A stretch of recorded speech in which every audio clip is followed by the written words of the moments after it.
Imaginez une fillette de 11 ans, seule au milieu de l'océan, flottant sur un petit canot de liège, entourée par le silence terrifiant de la mer. Sous un soleil brûlant, assoiffée et épuisée, elle lutte pour sa survie pendant 3 jours. Tout avait pourtant commencé comme un rêve, une paisible croisière familiale dans les eaux turquoises des Bahamas.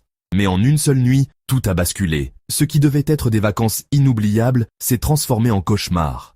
Comment une simple croisière a-t-elle viré à la tragédie? Que s'est-il passé cette nuit-là?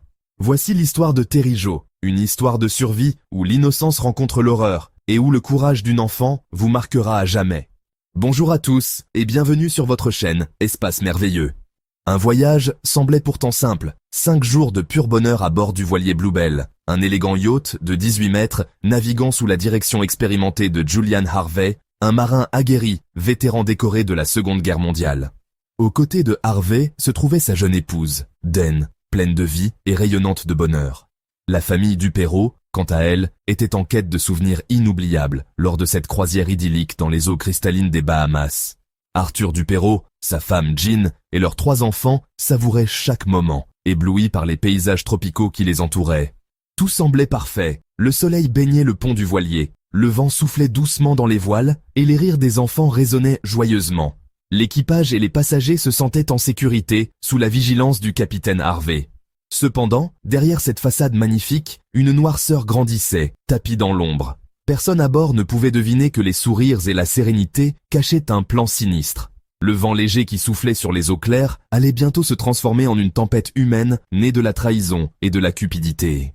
Le 12 novembre 1961, après plusieurs jours de bonheur passés à voguer dans les eaux tranquilles des Bahamas, la jeune Terry, alors âgée de 11 ans, se retire dans sa cabine, épuisée, mais comblée, après une journée inondée de soleil, de jeux et de rires. La croisière familiale était tout ce dont elle avait rêvé. Les vagues calmes du soir berçaient doucement le yacht, promettant une nuit paisible, loin de toute inquiétude. Mais au cœur de la nuit, le silence serein est brutalement brisé. Des cris stridents traversent l'obscurité, transperçant l'atmosphère paisible. Terry, encore à moitié endormie, est réveillée en sursaut par des bruits sourds et étouffés venant du pont supérieur. Elle se redresse, son cœur battant à tout rompre. Que se passe-t-il? Son esprit enfantin tente de rationaliser. Un accident? Une dispute? Pourtant, un sentiment de peur grandissant la cloue sur son lit. Elle hésite à sortir de sa cabine, figée par l'incertitude et l'angoisse. Le silence qui suit ces bruits effrayants ne fait qu'alourdir l'atmosphère. Finalement, après de longues minutes d'hésitation, Terry rassemble tout son courage et ouvre la porte. Elle gravit les marches menant au pont supérieur, ce qu'elle découvre dépasse tout ce qu'elle aurait pu imaginer. Le pont est maculé de sang, une vision d'horreur qu'elle n'oubliera jamais. Sur le sol, gît le corps sans vie de son frère Brian. Et à quelques pas de lui, Julian Harvey, le capitaine du yacht, se tient debout, une arme à la main et son visage baigné dans l'ombre. Terry comprend immédiatement qu'un drame terrible vient de se jouer devant elle. Mais elle est paralysée, comme figée dans le temps, incapable de fuir, incapable de crier. Le froid mordant de la nuit semble se refermer sur elle. Dans un élan de panique, elle courait à toute allure vers sa cabine, ses petites jambes vacillant sous le poids de l'effroi. La scène qu'elle vient de voir est gravée dans son esprit à jamais.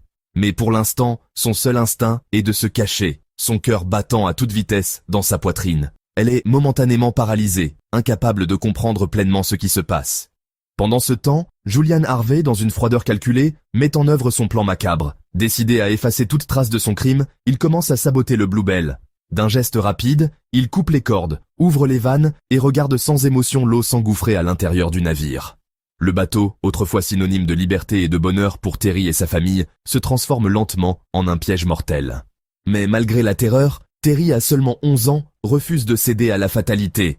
Alors qu'elle réalise que le bateau est en train de sombrer, un instinct de survie presque primal la pousse à réagir. Ses mains tremblent, mais elle parvient à trouver un petit radeau de fortune, une bouée en liège à peine suffisante pour la garder à flot. Chaque mouvement est une lutte contre le chaos qui l'entoure, mais elle sait qu'elle n'a pas le choix, elle doit survivre. Alors que le Bluebell disparaît dans les profondeurs sombres de l'océan, Terry se retrouve seule au milieu de l'immensité. La mer s'étend à perte de vue, un désert liquide d'une indifférence cruelle. Le silence est assourdissant, brisé seulement par le clapotis des vagues contre le radeau de liège. Sous le soleil brûlant, sa peau commence à se dessécher, tandis que la soif s'installe, rendant chaque respiration plus difficile. Les vagues d'une constance implacable se lèvent autour d'elle, menaçant de l'engloutir à chaque instant, comme si l'océan lui-même cherchait à la faire disparaître.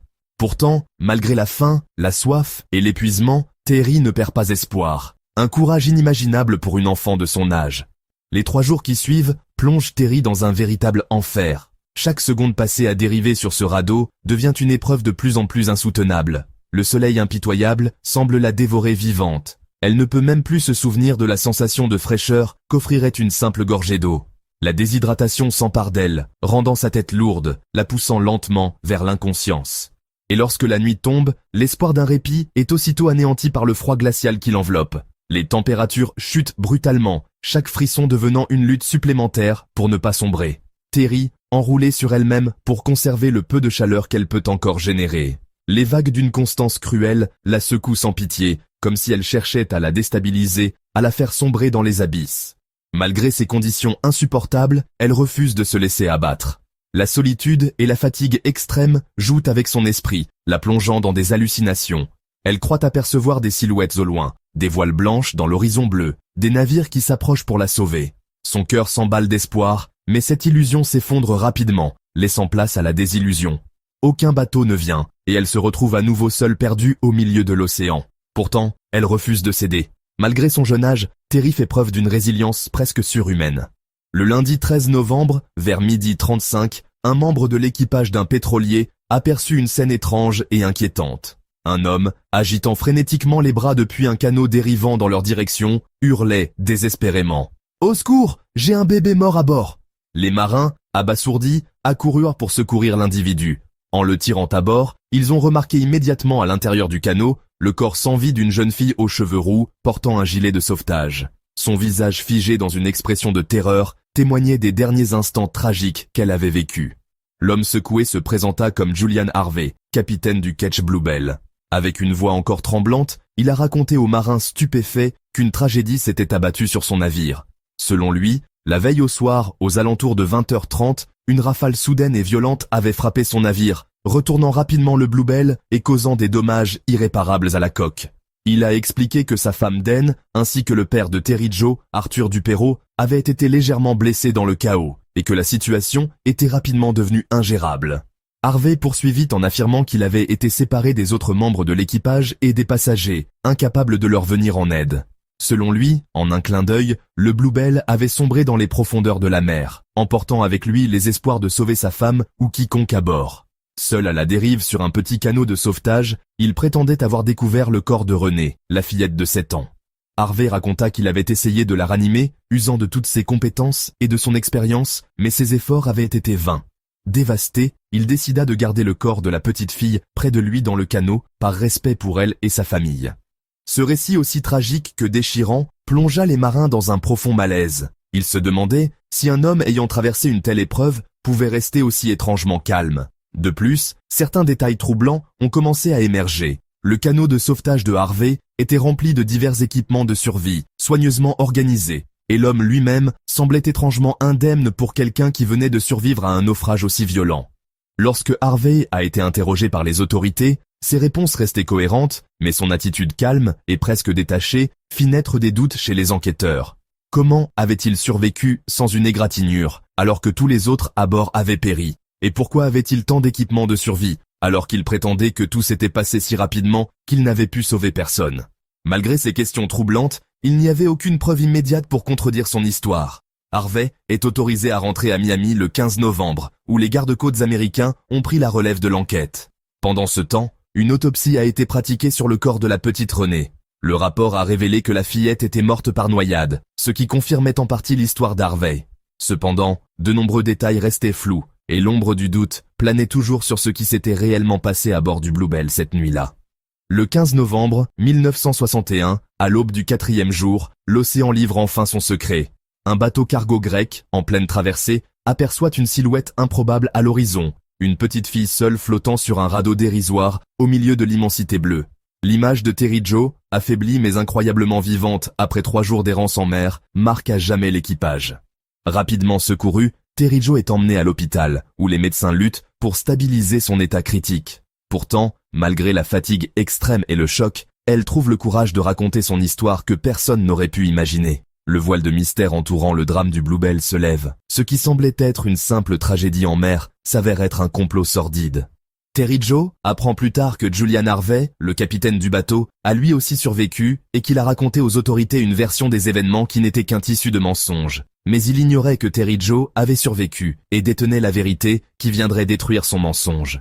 Conscient que son histoire ne tiendrait plus face au témoignage de Terry Joe, Julian Harvey prend une décision tragique. Le jour même où il apprend que la fillette est vivante et prête à raconter sa version des faits, il se réfugie dans une chambre d'hôtel et met fin à ses jours, emportant avec lui les raisons profondes de son geste criminel. Pourquoi un homme apparemment respectable a-t-il commis un acte aussi atroce? La vérité meurt avec lui, laissant un mystère insoluble et un vide immense pour ceux qui ont survécu à cette terrible épreuve.